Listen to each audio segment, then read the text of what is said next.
I had a teacher ask me about a sorting activity in Nearpod.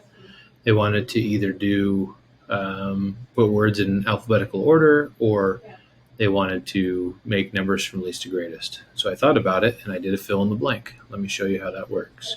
So I did fill in the blank, put the instructions. I had to create my numbers in the order in which I wanted them to be placed in my final answer. Make sure you put spaces between each group. Hit next.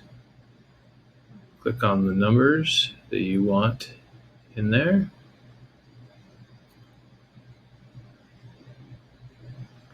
Now, when I go to preview, I have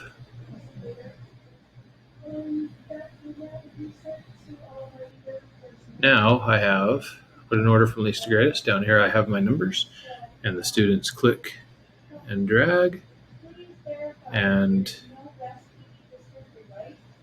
put their numbers where they want to be. Obviously they're in the wrong order, but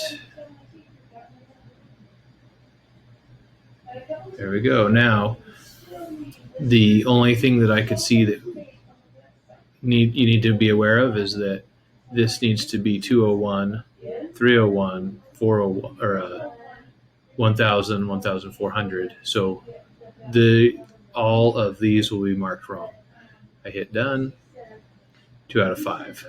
So that is how you can do a sorting activity with Nearpod.